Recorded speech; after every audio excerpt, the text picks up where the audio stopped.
Alright, so this one's called X Marks the Spot. Let's see what we can do with this. The crew set up for the first shot on the beach.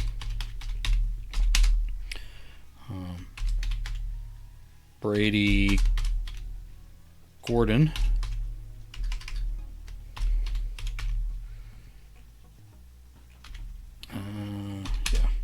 Brady Gordon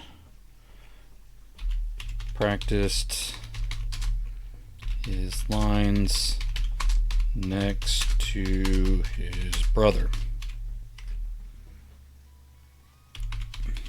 Mr. Frank in the house. Thank you for the flying fish. I appreciate that. Always delicious.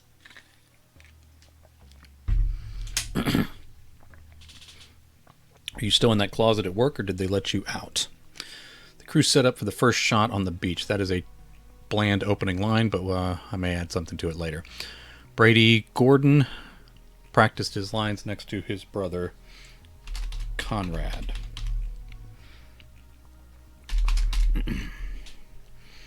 Say Red Tangle Island off the coast of North Carolina.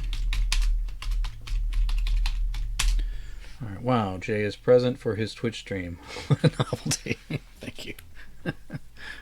Here for you guys, I guess. Here for myself, really, but I appreciate you guys jumping in. Red Tangle Island off the coast of North Carolina is the legendary site of the lost treasure of the pirate queen Alice Crimson.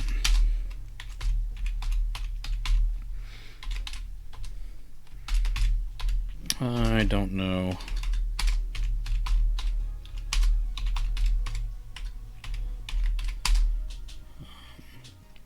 I don't know, Conrad said.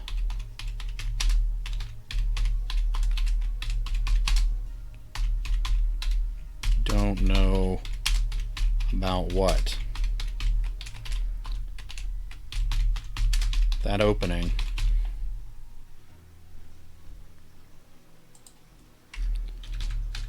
That opening, I'm not sure it pops.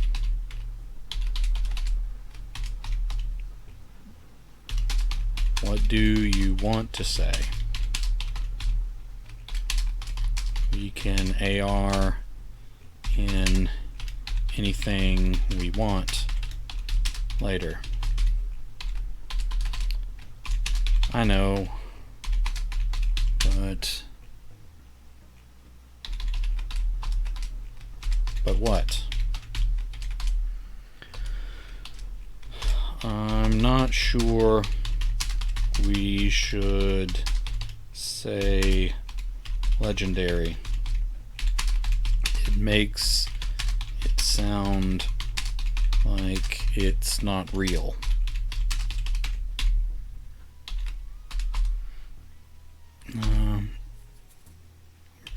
Brady looked down at his script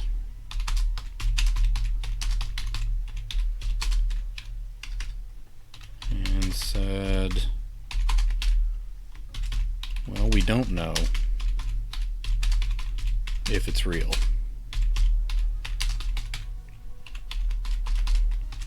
We don't want the audience to think that, though.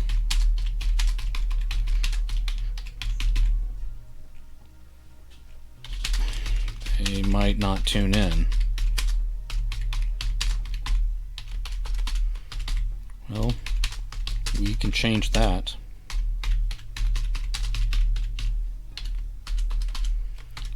Also, I don't think we should say lost treasure.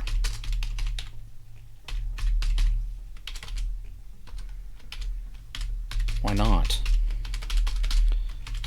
Same reason. Maybe hidden treasure would be better.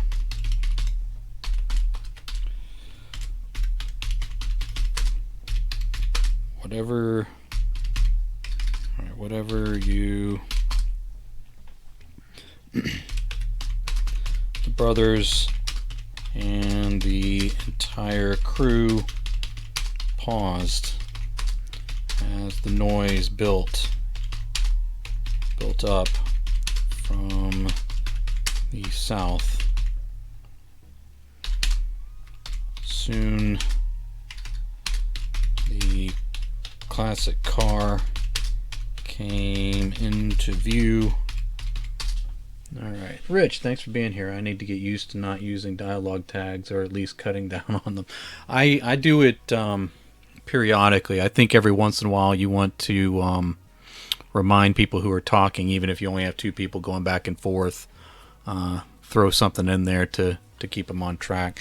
I try to cut back a little, and of course when you use them, the conventional wisdom, as far as conventional wisdom goes, is to just use said from time to time there. So yeah, but it takes some getting used to, and then especially if you have multiple characters talking, it's a little bit tougher.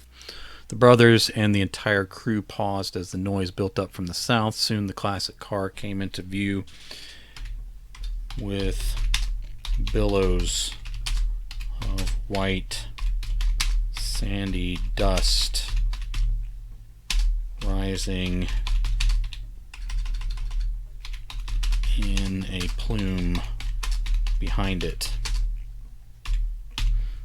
Well, I misspelled that word 2 different ways in the same sentence. That is pretty impressive. Alright, soon the classic car came into view with billows of white sandy dust behind it. Conrad said, "You've got to be kidding me." One of the crew members said to another, "I thought these beaches were protected."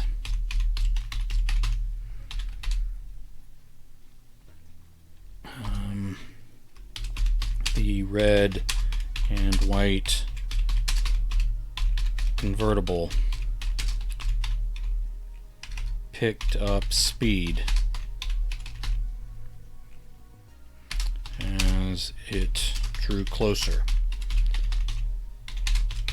The crew scattered, leaving the equipment at the mercy of the driver. The Gordon brothers stood their ground.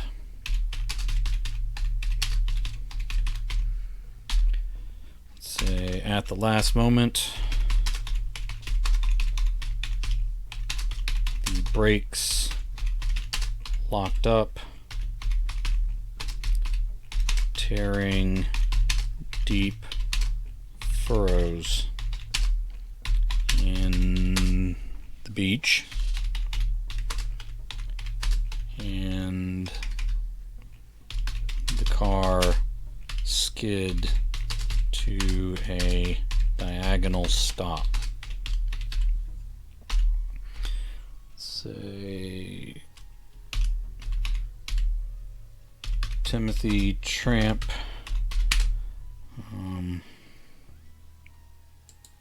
I don't know why I'm putting an E in there, that wouldn't be necessary.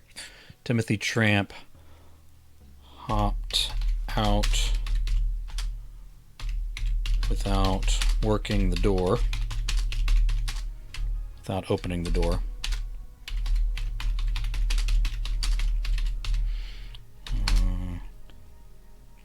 Skylar, well, his wife, Skylar Clark,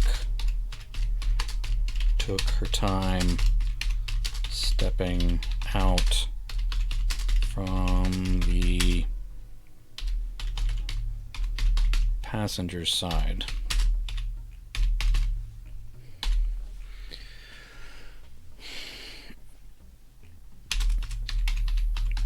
Timothy called. Hey, if it isn't the Gordon brothers treasure hunters and never finders.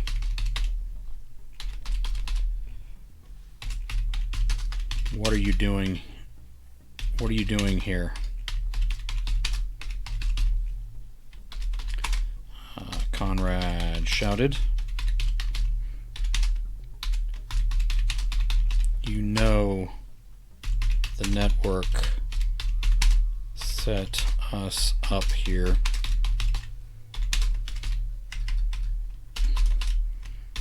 I didn't know. Tom, or for short, there you go. I didn't know anything of the sort. I thought you guys were still down on Blue Coast.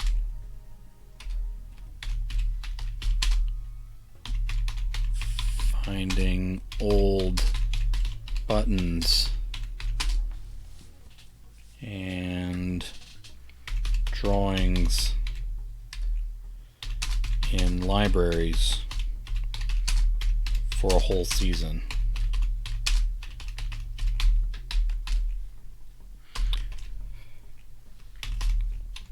We've been advertising our season on Red Tangle for a year now,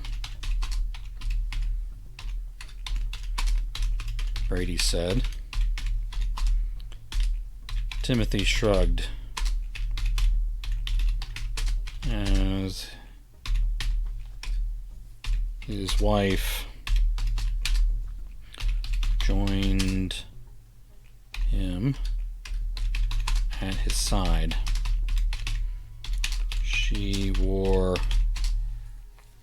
a fancy scarf and sunglasses. I don't watch your show. Why would I watch the promos? Going to call the network on you, Conrad threatened. Skylar laughed. We're there. No, hold on. We need to name their show. The Shabby Treasure Hunter is their top show.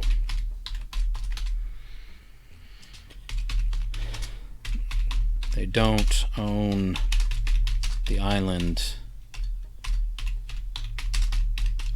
either, Timothy said. They don't own the island either, Timothy said. Neither do you. So I think this place is big enough for 2 productions.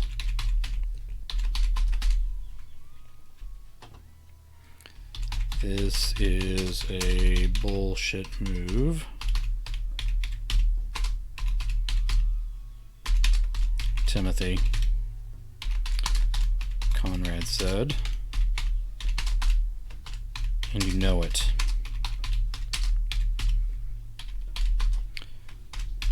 With another shrug,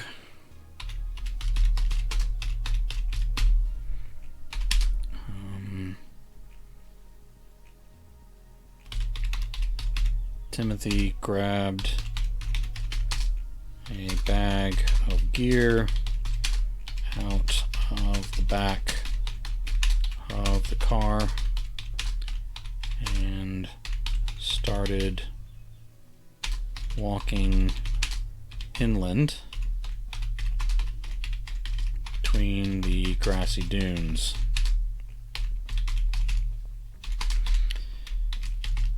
Keep an eye on the car for me.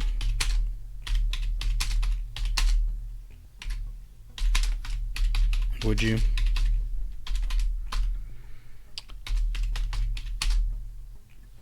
Brady watched them go. I can't believe they're doing this.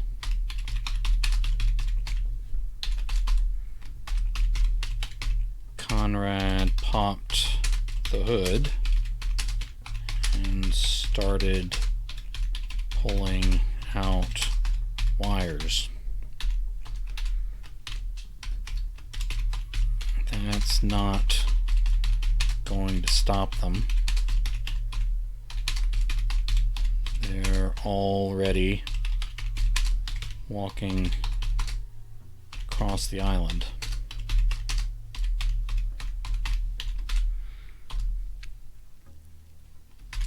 Conrad let the hood slam down heavy and loud.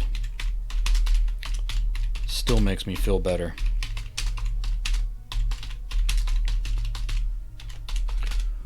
Well, I'm glad one of us does.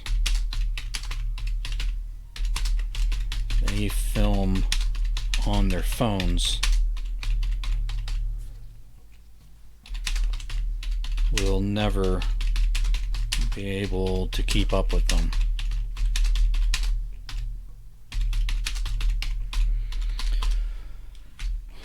Well, it looks like this season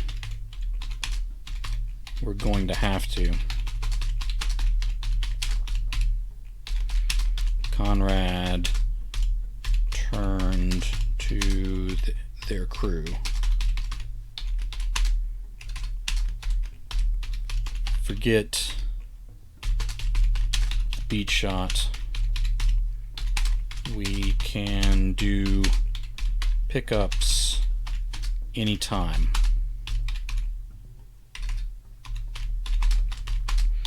We need content. We're filming on the fly this season. All right.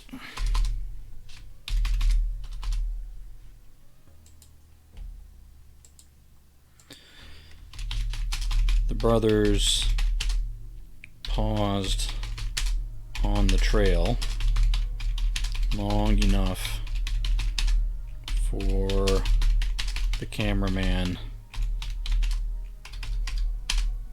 to catch the mountain over their shoulders. Once he gave them the thumbs up, everyone started hiking again.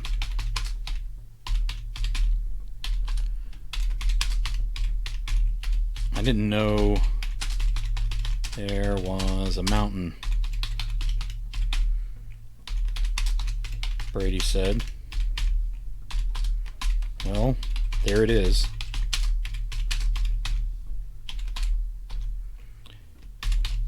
It's not on the map.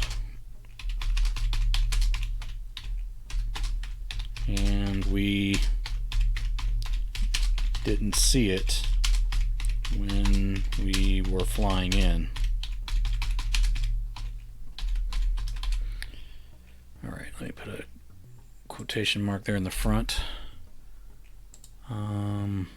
It's not on the map and we didn't see it when we were flying in.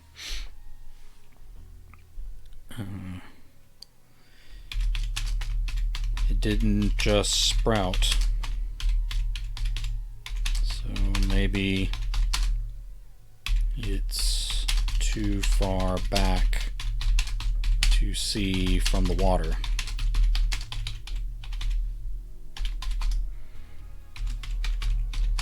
Brady shook his head.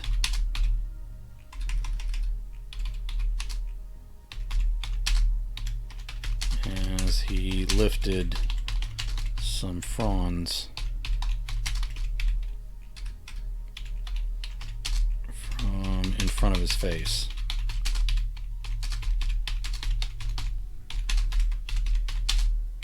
The island isn't that big though.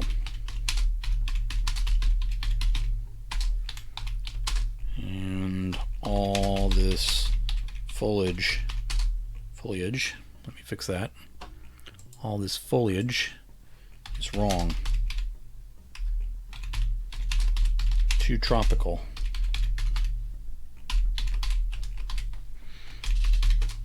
You want to take a supernatural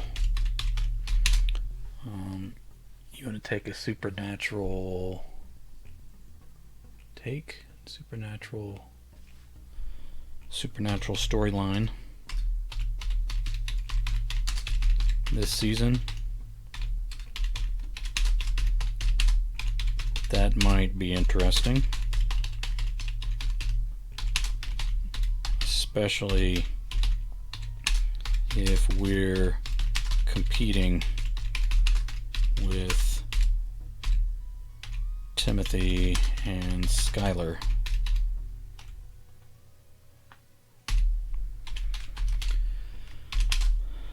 I was just saying.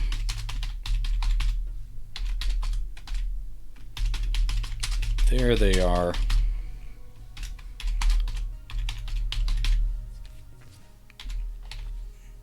Timothy's voice echoed from above.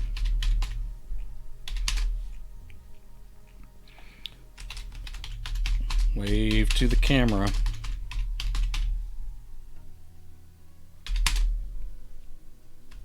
Say, shabby treasure hunter.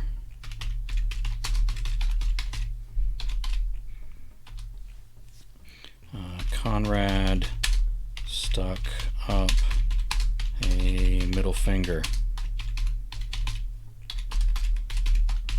That's all right, buddy. We have the budget for pixelating.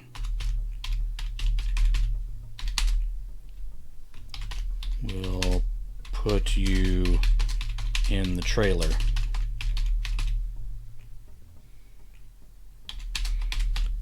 Happy hunting, boys. I hate him.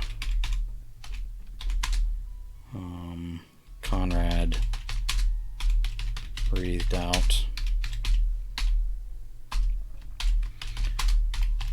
We need to figure out... Okay, hold on.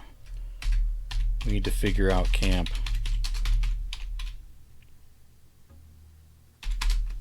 We weren't planning on hiking this much on the first day. Well, the plan has had to change, hasn't it? Brady didn't answer as he continued to follow his brother. Alright. Now let's kick up the action a little bit here. they took all the pictures and shots they could get,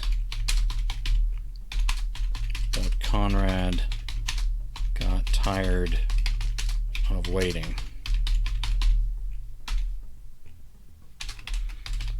We need to open this up.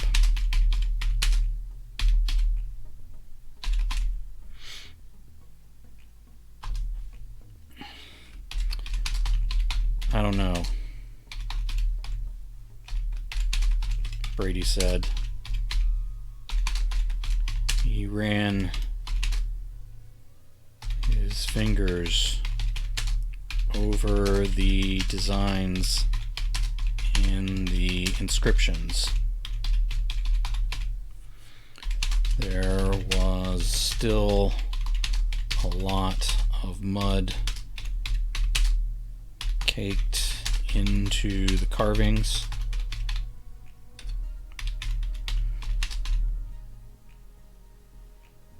Okay.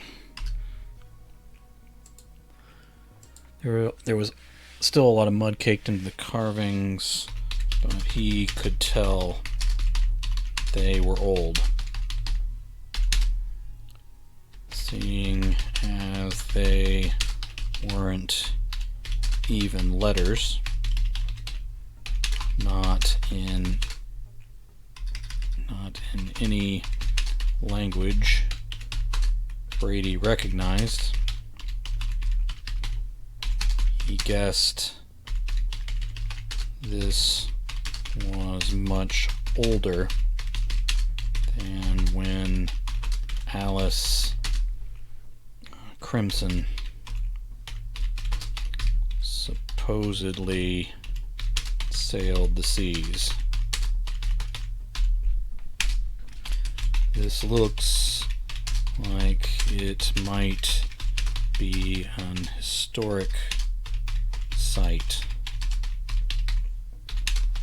We should probably call someone in.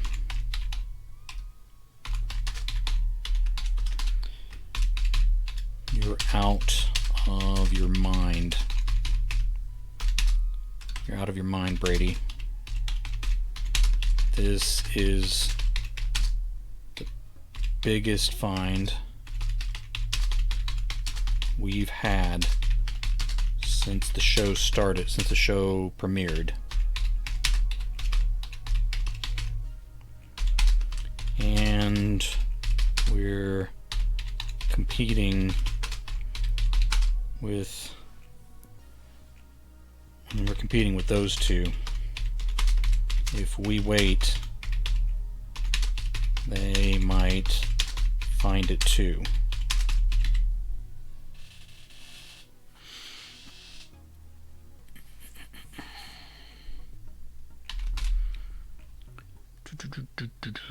All right.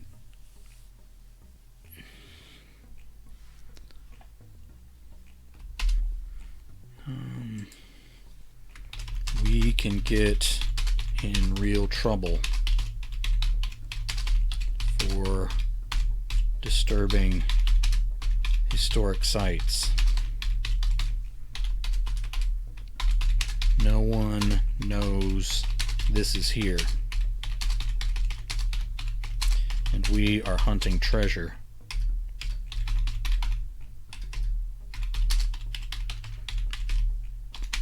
Everything we look for is historic.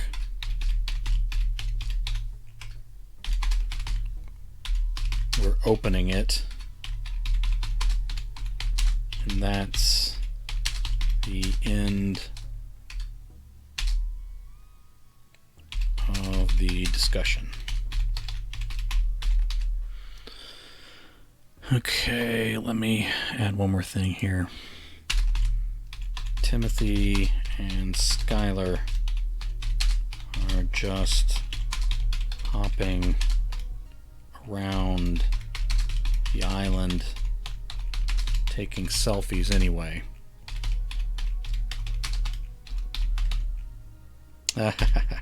All right, hold on.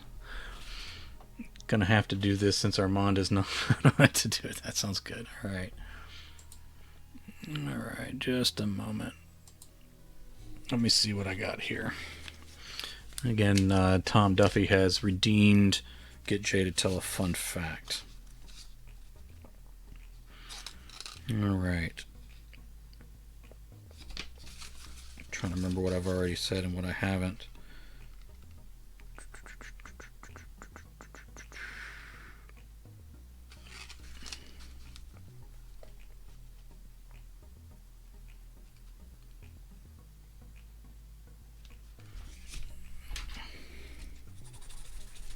Give me just a moment here, sorry.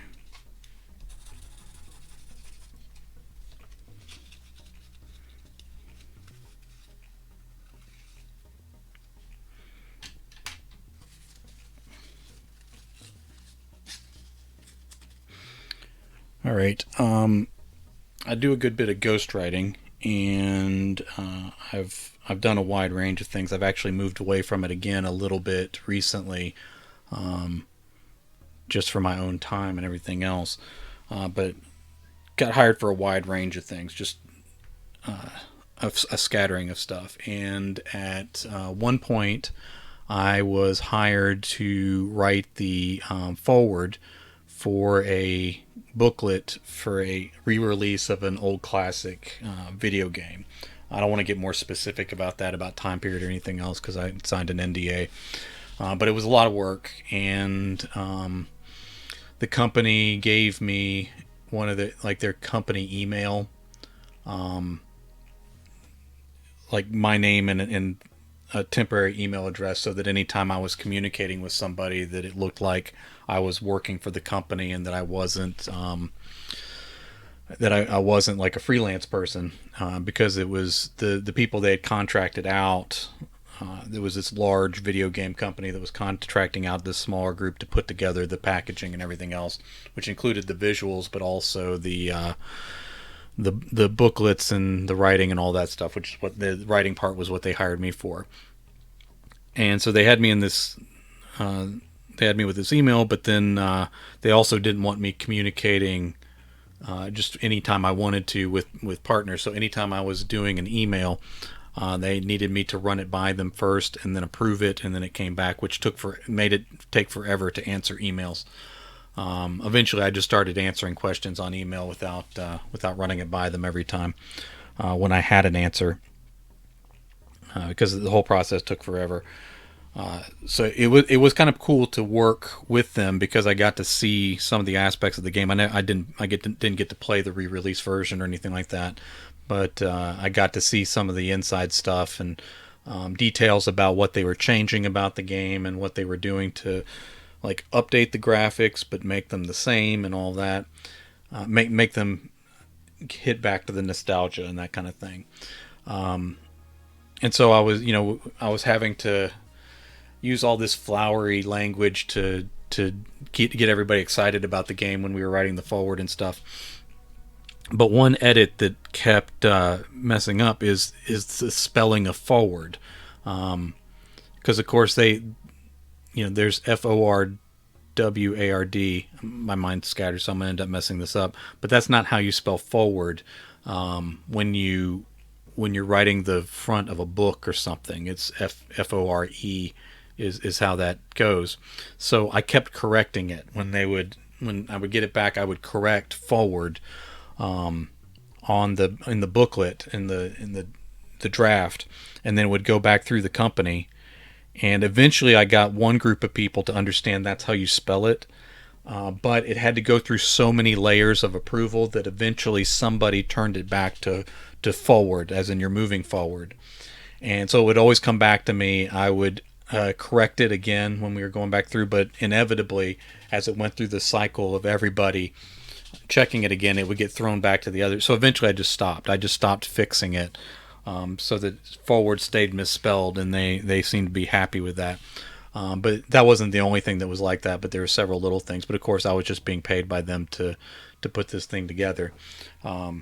So not all my experiences with writing for video game companies, ghostwriting or freelance writing for them, was like that. but that kind of epitomized that entire experience. That idea that like because there were so many people going through a thing, there was no way to get them to stop making the same mistake over and over again, because you couldn't communicate all the way around the circle before it came back to you to get things right. So sometimes I'm just of the philosophy when I'm doing freelance for somebody or ghostwriting that if they want to do something wrong, then that's how we're going to do it. We're going to do it the wrong way, just because that's how they want it, and and they're the ones paying for the bills or whatever. Now I've told that story to a number of editors, and they all bristle at it. Like they just think it's insane. Like somehow I should have stood my ground and pushed harder and all that. But like that's not what I'm paid for. I was paid to write the forward, no matter how they spelled it. And the video game did come out, and I don't know if anybody has noticed or not. So we'll see how that goes. I didn't buy it to check the booklet or anything like that, because of course I wasn't that interested in it. All right, no one knows this is here, and we are hunting treasure. Everything we look for is historic. We're opening this, and that's the end of the discussion. But then the cap, let's say the stone cap, moved. It gave a hollow, echoing, grinding noise, like a sound effect from a horror movie. For a moment, as Brady processed his mounting fear, he found himself hoping that the sound guys had gotten that moment. Forward, there you go. Whatever you say, boss, whatever you say. He found himself hoping that the sound guys had caught that. Then the stone shifted, twisted, and lifted out of its groove right before their eyes. Funny thing was, I still had that email, and I didn't really check it, but while I was working with them, I had it forward to my email. So I didn't answer from my primary email, but I needed to know that there was a message there, because I didn't want to miss anything. But they kept the email address up for a ridiculous amount of time after I stopped working for them. So I kept getting company-wide emails, and apparently the company was just in turmoil. Things had gone well with that project, but they were like falling behind in everything else. And so I was getting all the company-wide emails that they didn't really give all the detail of everything that was going wrong, but you could tell they were in serious distress. And I stopped the forwarding because I didn't want to keep getting them. But I also didn't tell them the email was there, because every once in a while I would go check it to see how badly things were going. Because especially if they did a group message, sometimes it would go back and forth, and sometimes the bosses would shut it down, and sometimes it would just escalate and all that.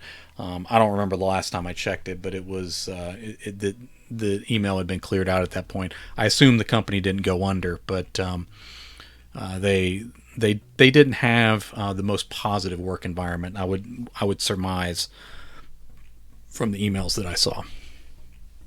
And then the stone shifted, twisted, and lifted out of its groove right before their eyes. The brothers and the crew backed away from the stone. The cap broke its seal to a rush of air.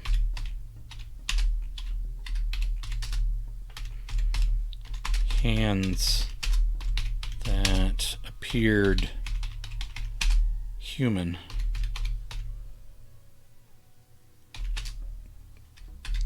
Hands that appeared human clawed their way out and cast the cover away from the opening.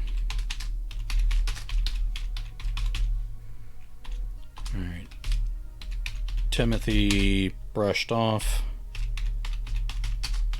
as he emerged up the rough hewn stairs.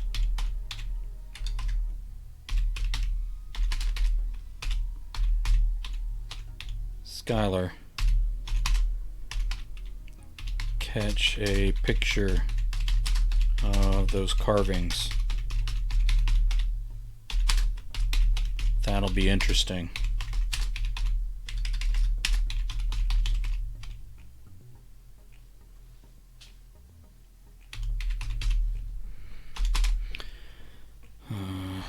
He spied the brothers.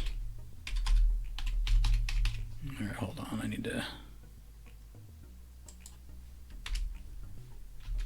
He spied the brothers and their crew staring wide-eyed. Then he laughed. Oh, and get their faces next. This is priceless. What are you doing down there? Brady asked.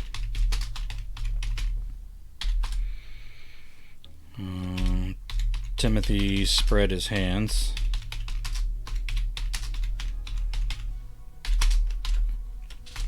We found the main entrance on the other side of the hill. 2 days ago.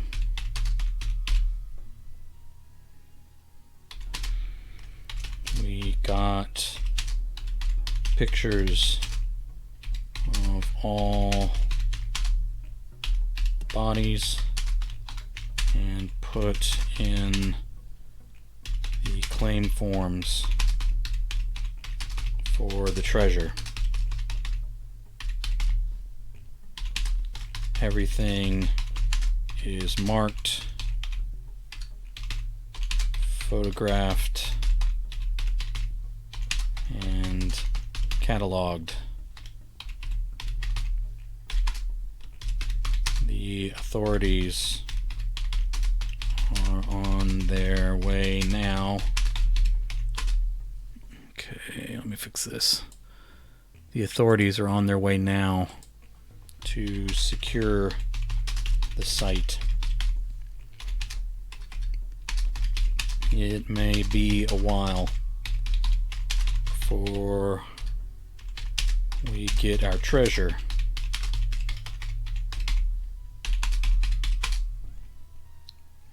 But we have plenty of time. I'd love to let you boys get pictures for yourself, but this is an historic site. What bodies?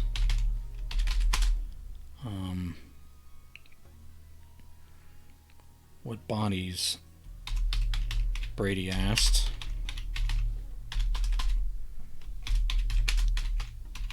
You called the authorities?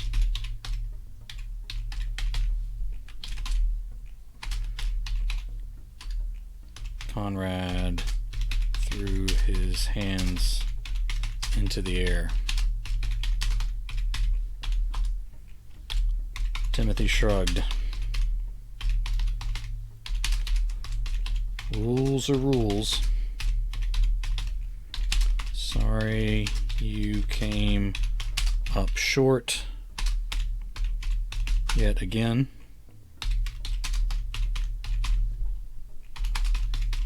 That's how it goes.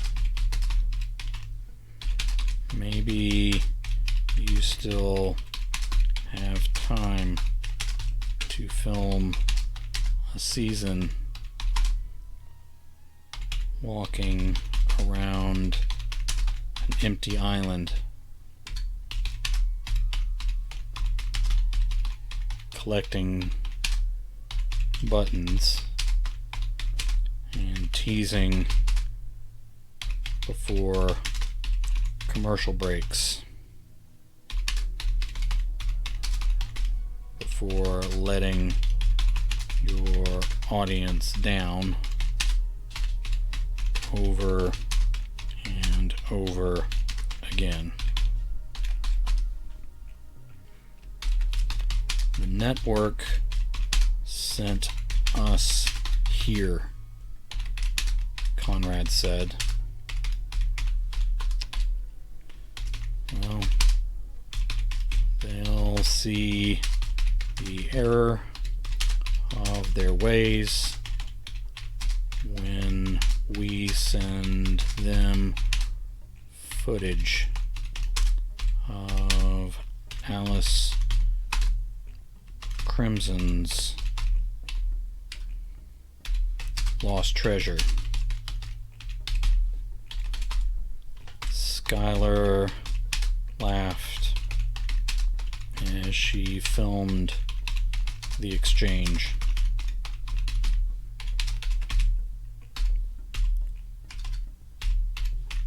It's not lost anymore, is it? Okay. Let me add something right here. A crew member for Shabby Treasure Hunters climbed up the stairs behind them.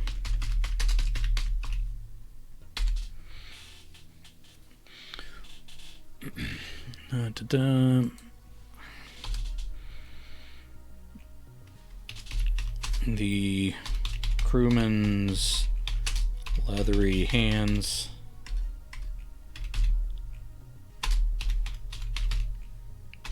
grabbed onto both sides of the opening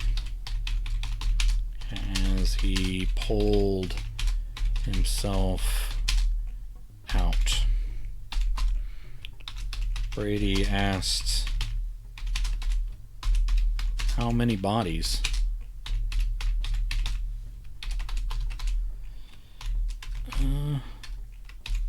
Maybe 20, Timothy said as he turned to Skylar.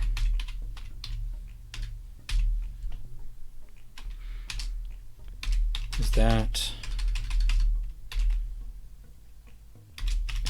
how many you... He stopped talking. But Skylar lowered her phone and said, "I counted 23.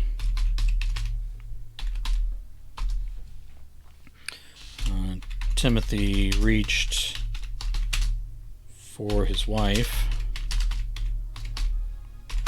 but it was too late.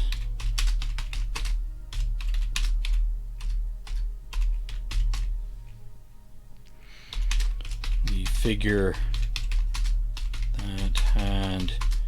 emerged from the tomb, seized her by her shoulders, and pulled her backward.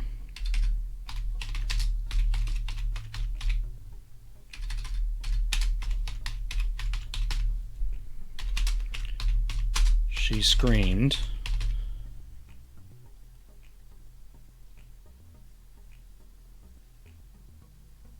She screamed. The man from the tomb,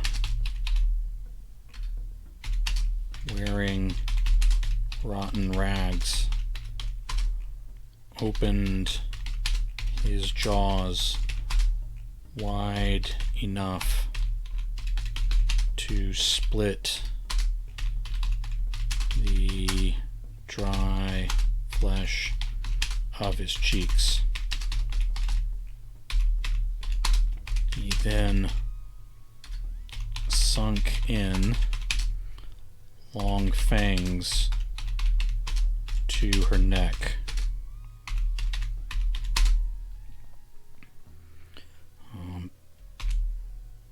Blood spilled from the wounds as the creature fed.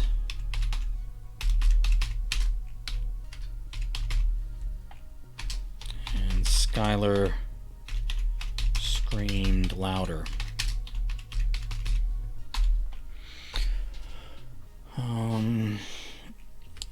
Timothy punched at the thing's head, and dead skin fell away from a blackened skull. Bright red eyes turned wet and gooey from side to side. Alright, let me fix gooey here real quick. From side to side in the sunken sockets. Conrad mumbled something,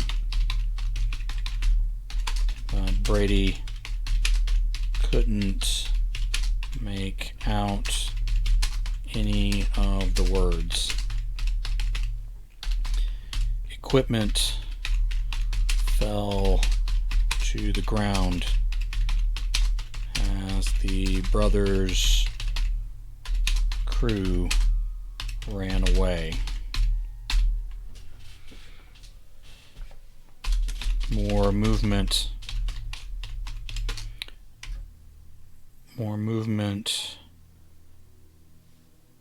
rustled within the tomb, coming up the stairs.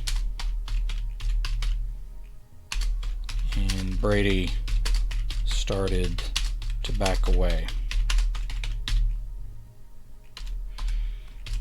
3 more creatures, as gray, tan, and decaying as the first, launched out of the opening in the air.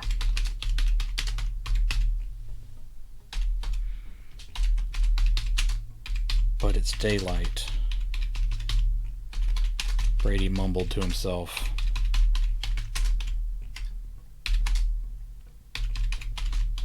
Still shuffling backward.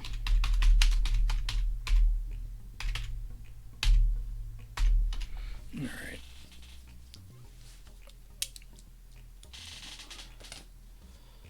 It's getting serious. I'm going to take off my watch now. All right. Moving along.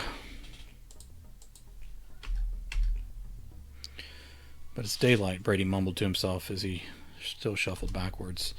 2 of the monsters fell onto Timothy driving him to his back on the ground.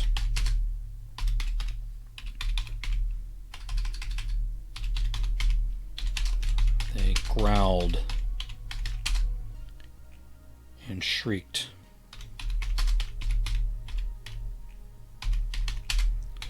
As they locked their fangs onto his throat and belly. Timothy coughed instead of screaming. Timothy coughed instead of screaming and covered his own face in a red mist. Conrad swung one of the abandoned cameras and clocked the blood-sucking thing that flew toward him.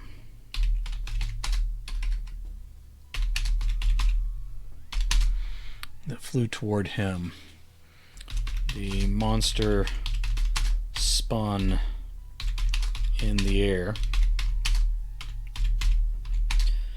The blue sleeve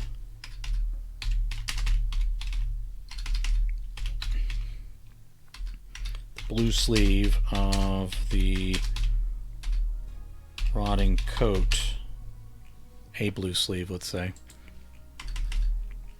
a blue sleeve of the rotting coat tore loose in the air. Two golden buttons landed at Brady's feet.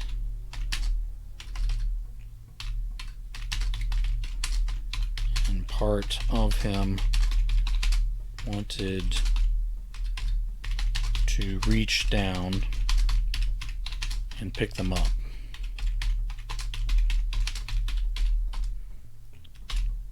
Conrad dropped the busted camera and cried out, "Run." Brady turned and obeyed as the leaves and thorns cut at his arms and face. He still felt like he was trying to run through water in a dream.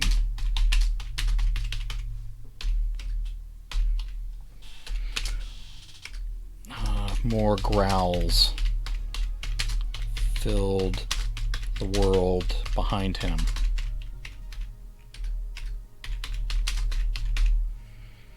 More growls filled the world behind him.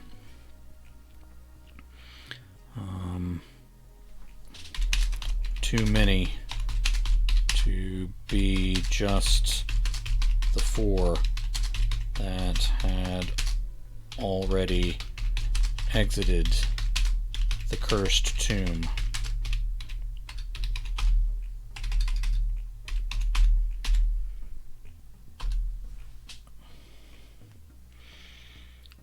Something fell out of the trees and landed within the bushes in front of Brady as it raised its clawed hands As it raised its clawed hands in the air, he turned to the left and kept running between the trees.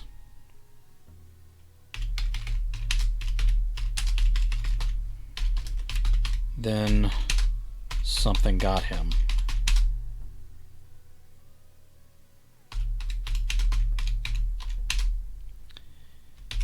He folded forward to try to stay away from the fangs.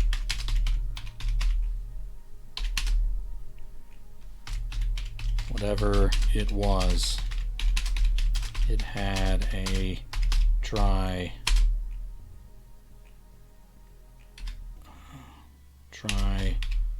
tobacco stench to it.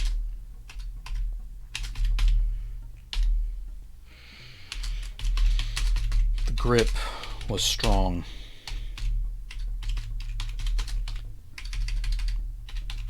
And it lifted Brady into the air.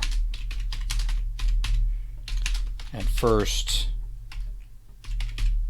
he thought he had been lifted bodily over its head.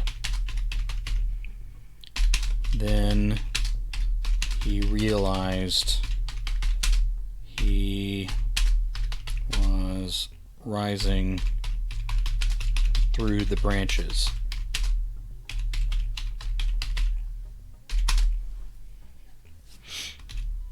The thing that had him, hold on just a moment, the thing that had him was flying. Brady groaned and tried to twist away, even if it meant falling to the ground.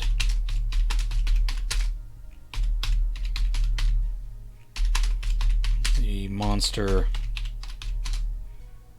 that had him started laughing.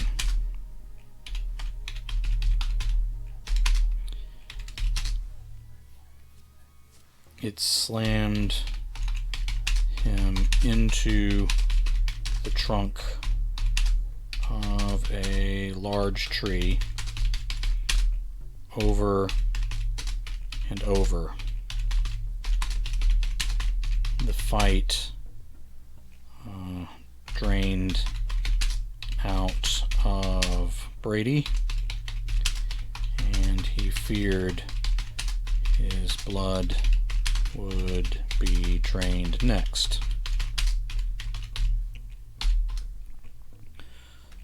The creature drew back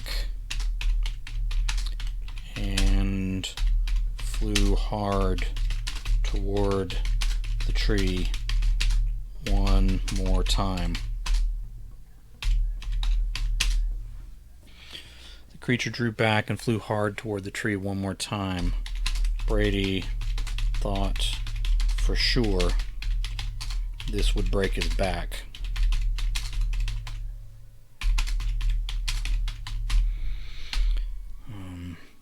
He caught a glimpse of a bearded face with hard, wrinkled flesh that was so pale it looked like the body had been underwater for years. The eyes were deep black, but still seemed to glow from within. And the fangs were sabers, ready to stab.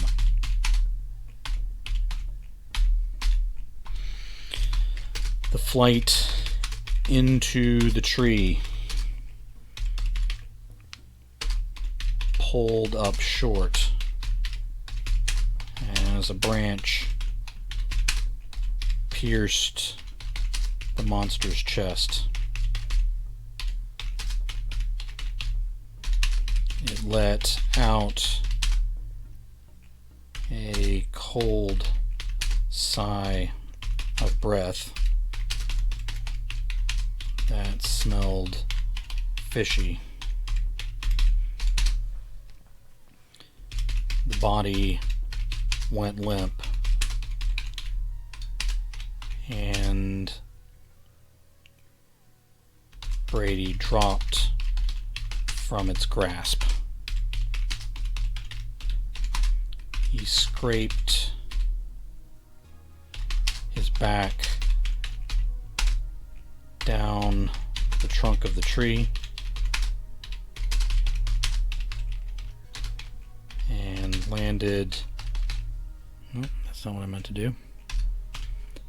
And landed hard on his knees, I'll say among the roots. Something else was coming toward him fast.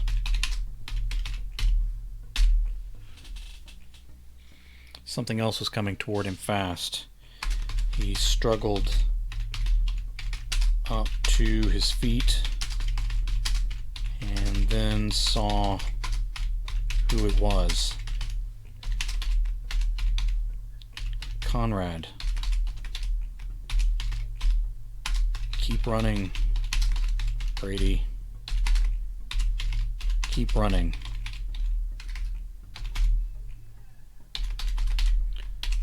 Look out behind you. Two of them caught his brother by the arms and hoisted him into the air.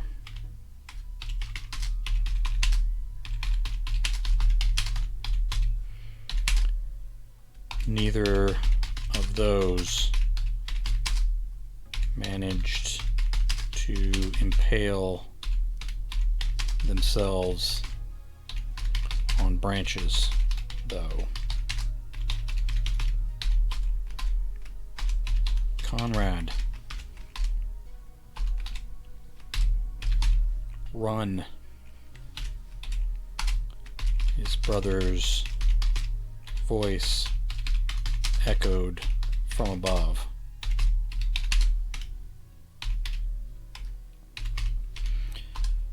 Brady turned and obeyed, but he could still.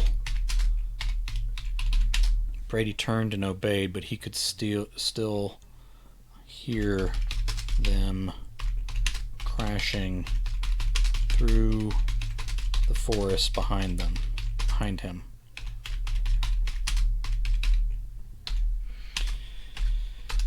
He broke through into a sunny clearing and realized he was now exposed. Brady charged across to the next line of trees, but then pulled up short as the glowing red eyes filled the space.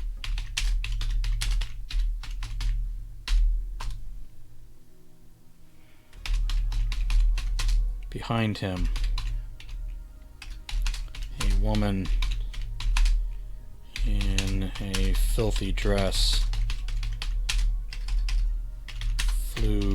out into the clearing with him in the air and over his head. The heat hit him like a solid thing.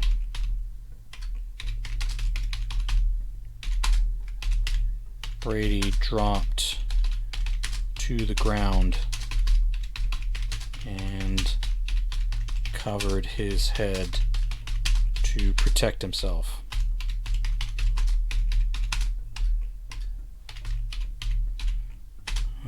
The undead woman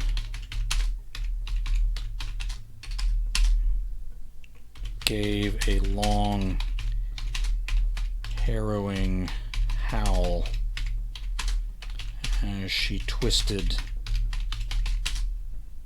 about on fire. Her hair ignited a bright red.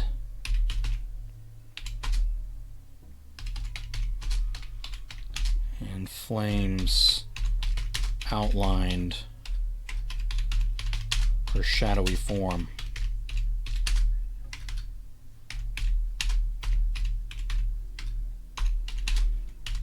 Without touching the ground,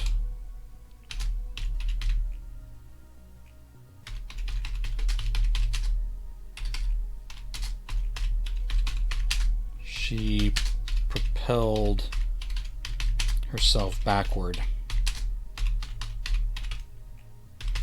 into the trees and continued to fly like a living torch.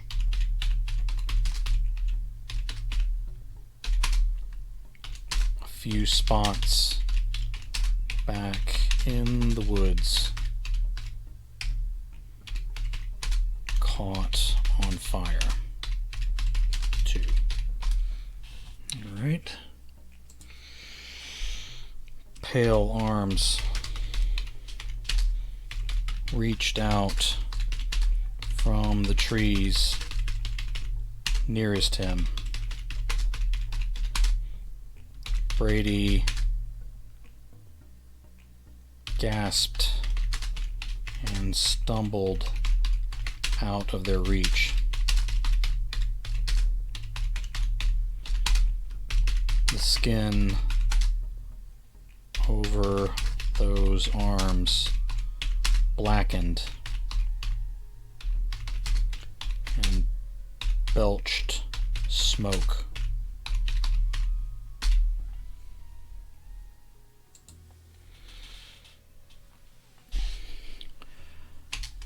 Monsters pulled their arms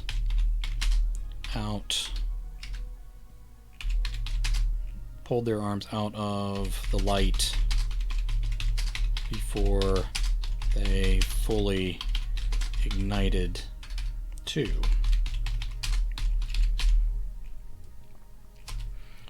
Brady smiled despite the situation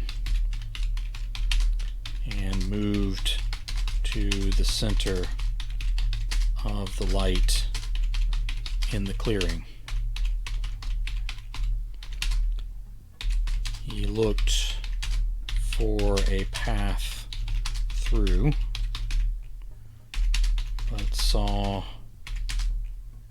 the shade of the canopy all around him. On the edges of those shadows,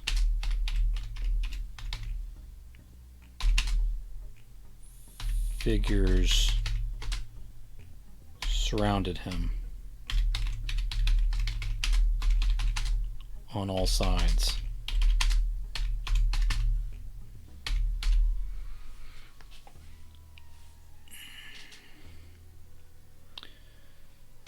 There were more than dozen of them.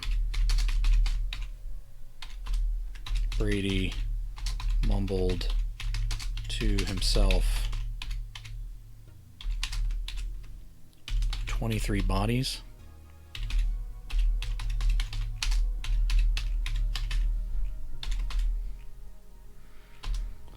Something rolled out into the light with him.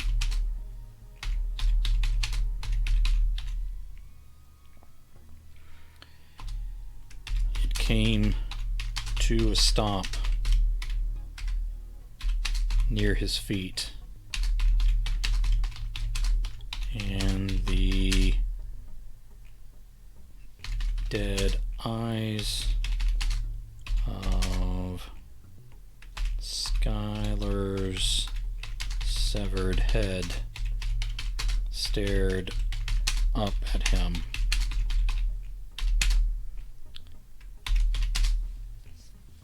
He cried out and shuffled away, but was still careful. He cried out and shuffled away, but was still careful to stay in the clearing.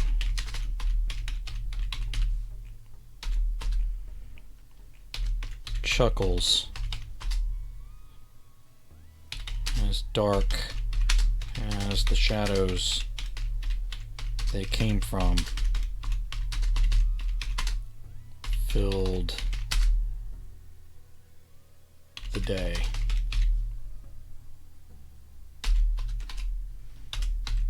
Sundown is coming soon, boy. One voice growled. We'll go easy on you if you give up now. I won't go easy.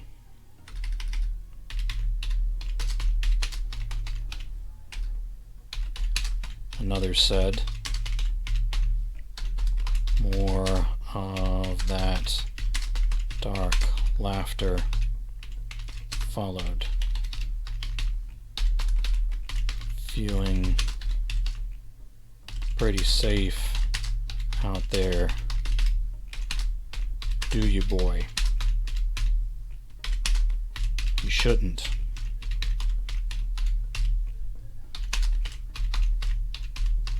Someone go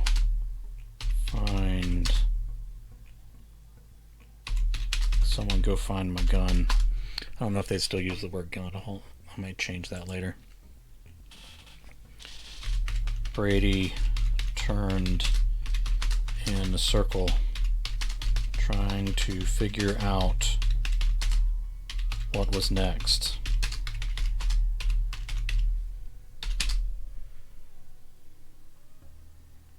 Brady turned in a circle, trying to figure out what was next. Maybe he could climb a tree and travel across the tops in the sun. That would be quite a risk, though.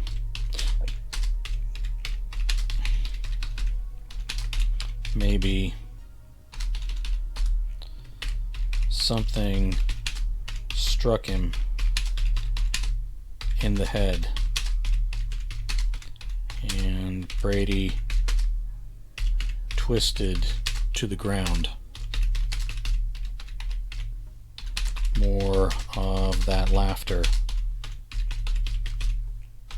but it sounded different. It sounded distant as his ears rung, and he saw spots in his vision. His head bled over one eye, and the creatures around him hissed.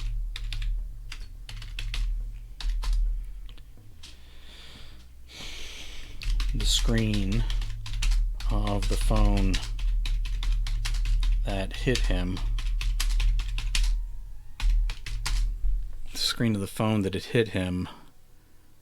was cracked. It was Skylar's phone.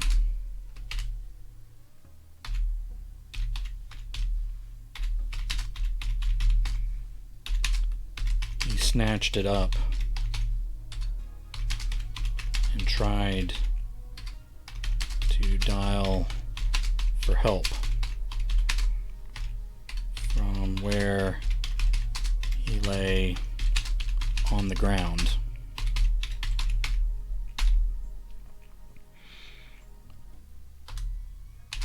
It was locked.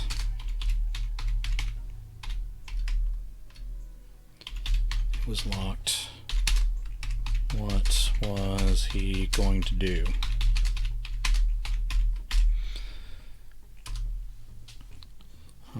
Brady gritted his teeth and held the phone over the face of Skylar's severed head. It unlocked.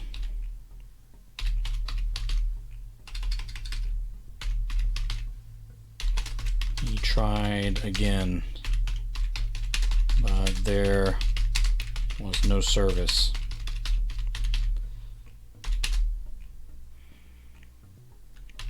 Brady let out a whimper, and the monsters around him laughed some more.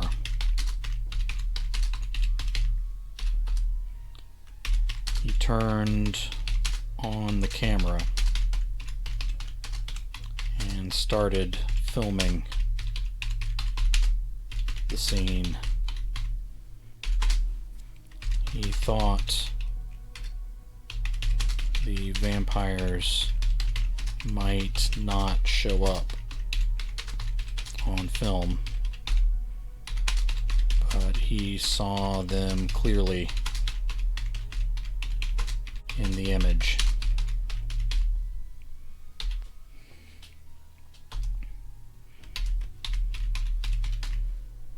Conrad, he shouted as he continued to film. They have me trapped. Conrad. Another head flew into the clearing and hit Brady on the shoulder.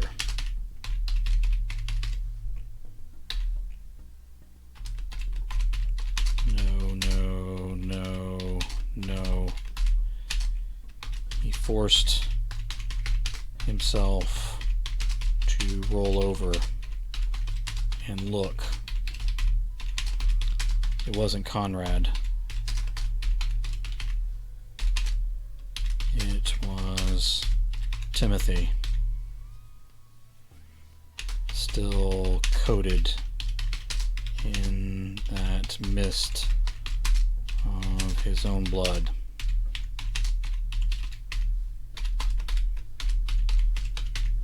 Conrad, help.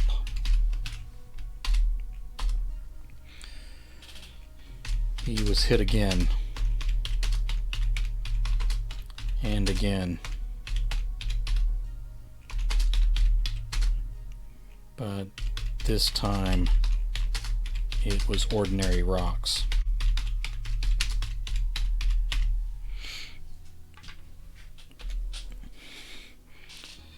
He felt his elbow crack. Okay, let's fix this here. We're all over the place. He felt his elbow cracked and dropped the phone.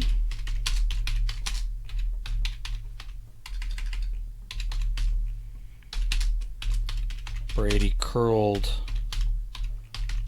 up into a ball and tried to protect his head.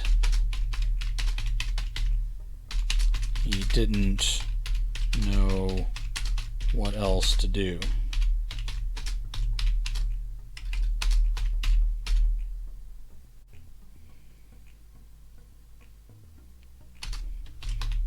The rocks continued to fall upon him as the sun slipped toward the west.